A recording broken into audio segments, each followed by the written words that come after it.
अभी हम ब्रीथिंग में इनहेलेशन प्रोसेस देखते हैं कि कैसे होता है। इनहेलेशन में कितना टाइम लगता है, 2 सेकंड लगते हैं। और ये क्या होता है, एक एक्टिव प्रोसेस होता है। इनहेलेशन क्या होता है, एक्टिव प्रोसेस होता है। इसमें क्या होता है, हमारे ब्रेन में मेडुला होता है। मेडुला में क्या होता है, रेस्पिरेटरी सेंटर होता है। मेडुला में क्या होता है, रेस्पिरेटरी सेंटर होता है। वहाँ से सिग्नल मिलने पर ये जो एक्सटर्नल इंटरकोस्टल मसल अपन ने बात की थी, रिब्स में क्या होता है, इंटरकोस्टल मसल होते हैं। और ये 2 तरह के होते हैं, एक्सटर्नल इंटरकोस्टल मसल और एक होते हैं इंटरनल इंटरकोस्टल मसल। तो ये जो वहाँ से मेडुला से सिग्नल मिलने पे एक्सटर्नल इंटरकोस्टल मसल में क्या होगा, कॉन्ट्रैक्शन होगा। और इनमें कॉन्ट्रैक्शन होने से क्या होंगे, जो रिब्स होंगी वो क्या करेंगी, अपवर्ड मूव करेंगी। और जो स्टर्नम होगा वो क्या करेगा, फॉरवर्ड मूव करेगा। और जो डायफ्राम जो जनरली क्या होता है, डोम शेप्ड होता है, वो क्या हो जाएगा, फ्लैट हो जाएगा। ये अपन ने देखा था पीछे, ये क्या है, वर्टिब्रल कॉलम है। और ये डोम शेप्ड क्या है, डोम शेप्ड डायफ्राम है यहाँ पे। और यहाँ क्या है, ये रिब्स है। और इनके बीच में क्या होती है, ये इंटरकोस्टल मसल्स होती हैं। तो अभी अपन देखेंगे इनमें, जब अपन ने क्या देखा, एक्सटर्नल इंटरकोस्टल मसल में जब कॉन्ट्रैक्शन हो रहा है, इनमें कॉन्ट्रैक्शन होगा तो क्या होगा, ये जो रिब्स है ना, ये अपनी नॉर्मल पोजीशन से कहाँ आ जाएगी, अपवर्ड मूव करेगी। ये अपवर्ड मूव करेगी। और ये जो स्टर्नम अपन ने देखा, ये क्या करेगा, फॉरवर्ड मूव करेगा। तो ये ऐसे फॉरवर्ड मूव करेगा। और ये जो डायफ्राम है वो डोम शेप्ड होता है जनरली, बट ये क्या हो जाएगा, फ्लैट हो जाएगा। तो अब ये जो स्ट्रक्चर था वो अब कैसा हो जाएगा, इसमें क्या हो जाएगा, वॉल्यूम बढ़ जाएगा।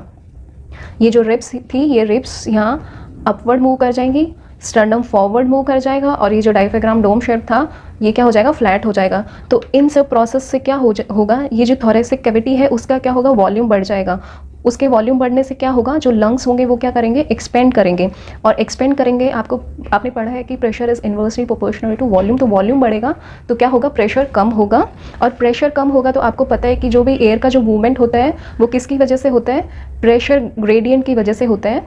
प्रेशर ग्रेडियंट मतलब जो कि प्रेशर डिफरेंस होता है उसकी वजह से मूवमेंट होता है। हमेशा एयर का फ्लो होगा वो high pressure to low pressure होता है। तो यहाँ पे क्या होगा, जब वॉल्यूम, थोरेसिक कैविटी का वॉल्यूम बढ़ेगा तो उससे क्या होगा, लंग का वॉल्यूम बढ़ेगा। लंग का वॉल्यूम बढ़ेगा तो क्या होगा, लंग क्या करेगा, एक्सपेंड करेगा। लंग एक्सपेंड करेगा तो उससे इन्वर्सली प्रोपोर्शनल होने की वजह से लंग्स में जो प्रेशर होगा वो क्या होगा, डिक्रीज होगा। डिक्रीज होगा तो बाहर की जो एनवायरनमेंट में जो गैसेज हैं वो क्या करेगी, लंग्स में फ्लो करेगी। और ऐसे क्या होगा, ये जो लंग्स है उसमें क्या होगी, ऑक्सीजन आ जाएगी। तो ये अपन ने देखा कि इन्हेलेशन कैसे होता है। और ये इन्हेलेशन में जो 75% जो रोल प्ले करता है वो कौन करता है, डायफ्राम करता है। और ये जो इंटरकोस्टल मसल है वो क्या करती है, 25% रोल प्ले करती है। तो ये अपन ने देख लिया कि इन्हेलेशन या इंस्पायरेशन में क्या होता है कि रिब्स बाहर मूव करेंगे, अपवर्ड मूव करेंगे, स्टर्नम जो होगा फॉरवर्ड मूव करेगा, डायफ्राम फ्लैट हो जाएगा। इससे थोरेसिक कैविटी का वॉल्यूम बढ़ेगा। वॉल्यूम बढ़ेगा तो लंग का वॉल्यूम बढ़ेगा, लंग एक्सपेंड होंगे, प्रेशर कम होगा। और प्रेशर कम होने की वजह से एयर बाहर से अंदर आएगी। अभी एक्सेलेशन देखते हैं। एक्सेलेशन क्या होता है, ये पैसिव प्रोसेस होता है। अपन ने इन्हेलेशन देखा था, इन्हेलेशन क्या होता है, एक्टिव प्रोसेस होता है। एक्सेलेशन क्या होता है, पैसिव प्रोसेस होता है। इसमें क्या होगा, कुछ नहीं होगा, बहुत सिंपल प्रोसेस है। इसमें एक्सटर्नल जो इंटरकोस्टल मसल्स हैं जो कॉन्ट्रैक्ट हुई थी अभी इनहेल करते टाइम, वो एक्सेल करते टाइम क्या होगी, रिलैक्स हो जाएगी। अगर वो रिलैक्स होंगी तो रिब्स और जो स्टर्नम है वो क्या करेंगे, अपनी नॉर्मल और या फिर ओरिजिनल पोजीशन पे आ जाएंगे। और ये जो डायफ्राम होगा वो अपनी नॉर्मल पोजीशन मतलब डोम शेप्ड हो जाएगा। इससे क्या होगा, ये जो थोरेसिक कैविटी है उसका वॉल्यूम कम होगा। थोरेसिक कैविटी का वॉल्यूम कम होगा तो लंग का वॉल्यूम कम होगा। और उससे क्या होगा, एयर प्रेशर बढ़ेगा। और एयर प्रेशर बढ़ने की वजह से क्या होगा, एयर बाहर एक्सपायर हो जाएगी। तो ये अपन ने देखा कि एयर जो एक्सेल होती है उसका प्रोसेस क्या रहता है, ये एक पैसिव प्रोसेस होता है, अपने आप होता है, इसमें कुछ नहीं करना होता है। ये जो एक्सटर्नल इंटरकोस्टल मसल जो कॉन्ट्रैक्ट हुई थी वो रिलैक्स होंगी। और उनके रिलैक्स होने से ये रिब्स और स्टर्नम और डायफ्राम अपनी अपनी नॉर्मल पोजीशन में आ जाएंगे। उसकी वजह से ये वॉल्यूम कम हो जाएगा और एयर प्रेशर कम हो जाएगा, एयर प्रेशर बढ़ जाएगा। और उससे क्या होगा, एयर एक्सपायर हो जाएगी। और कभी कभी जब अपन देखते हैं कि एक्सरसाइज करते हैं तो क्या होता है, अपनी जो ब्रीथिंग होती है वो क्या हो जाती है, बहुत तेज़ हो जाती है। तो उस टाइम क्या होता है, जब भी कभी डीप ब्रीथिंग होती है या फोर्सफुली जैसे योगा वगैरह में फोर्सफुली ब्रीथिंग करते हैं तो उस टाइम क्या होता है, ये अपन ने अभी तक एक्सटर्नल इंटरकोस्टल मसल का रोल देखा था। अभी उसमें क्या होता है, ये जो इंटरनल कोस्टल मसल है वो क्या हो जाती है, एक्टिव हो जाती है। और इनमें क्या होता है, कॉन्ट्रैक्शन होता है।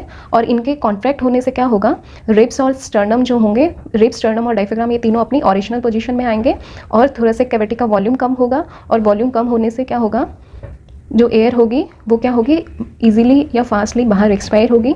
और यहाँ जब डीप ब्रीथिंग में क्या होते हैं, कुछ एब्डोमिनल मसल्स भी होती हैं, वो एब्डोमिनल मसल्स भी क्या करेंगे, एयर को बाहर एक्सेल करने में हेल्प करेंगी। तो इसमें क्या होगी, इंटरकोस्टल मसल क्या होगी, जल्दी जल्दी कॉन्ट्रैक्ट होगी। ये जल्दी जल्दी कॉन्ट्रैक्ट होगी तो इसमें क्या होगा, ये जल्दी जल्दी कॉन्ट्रैक्ट होगी तो रिब्स, स्टर्नम और डायफ्राम भी जल्दी जल्दी अपनी ओरिजिनल पोजीशन पे आएगा। तो ओरिजिनल पोजीशन पे आएगा, उससे वॉल्यूम कम होगा, प्रेशर ज़्यादा होगा और एयर बाहर जल्दी एक्सपायर होगी। अगर एयर बाहर जल्दी एक्सपायर होगी तो उतनी जल्दी से अंदर इंस्पायर भी होगी, अंदर इनहेल भी होगी। तो ये इसमें क्या होता है, डीप ब्रीथिंग में अपनी फास्ट ब्रीथिंग हो जाती है। इसमें ये जो इंटरकोस्टल मसल है वो भी एक्टिव हो जाता है, उसके साथ साथ एब्डोमिनल मसल भी अपना रोल प्ले करती है और जल्दी जल्दी एयर बाहर एक्सपायर होती है और जल्दी जल्दी इंस्पायर होती है। और इसमें डीप ब्रीथिंग में क्या होता है, ये अपन ने देखा था जो एक्सेलेशन होता है वो नॉर्मली पैसिव प्रोसेस होता है, बट ये डीप ब्रीथिंग में क्या होगा, ये जो एक्सेलेशन होगा वो क्या हो जाएगा, पैसिव प्रोसेस हो जाएगा। ये क्या हो जाएगा, पैसिव प्रोसेस हो जाएगा। एक दूसरी कंडीशन होती है प्रेगनेंसी में क्या होता है कि जब यूटेरस का साइज़ क्या होता है, बड़ा होता है, तो वो यूटेरस का साइज़ आके क्या करता है, डायफ्राम को भी इफेक्ट करता है। और ये डायफ्राम क्या करता है, ये जो रिलैक्स और कॉन्ट्रैक्ट होता है इनहेलेशन और एक्सेलेशन के टाइम, तो इसको क्या उतनी प्रॉपर स्पेस नहीं मिल पाती, इनहेल और एक्सेल के टाइम ये फ्लैट और अपना शेप चेंज करने में उतनी स्पेस नहीं मिल पाती। तो उसकी वजह से क्या होती है, जो प्रेग्नेंट लेडी होती है उसको ब्रीथिंग प्रॉब्लम होती है। और उसमें जो ब्रीथिंग एब्डोमिनल ना होकर क्या होती है, कोस्टल मसल इसमें क्या करते हैं, ब्रीथिंग में ज़्यादा रोल प्ले करते हैं। अपन ने देखा था उसमें एक्सटर्नल इंटरकोस्टल मसल सिर्फ 25% रोल प्ले कर रहा था, तो यहाँ एक्सटर्नल इंटरकोस्टल मसल का रोल क्या होगा, ज़्यादा बढ़ जाएगा। और इसमें जो ब्रीथिंग होगी वो किसके थ्रू होगी, कोस्टल मसल के थ्रू ज़्यादा होगी। मतलब ये क्या हो जाएगी, थोरेसिक ब्रीथिंग हो जाएगी। ये क्या हो जाएगी, थोरेसिक ब्रीथिंग हो जाएगी।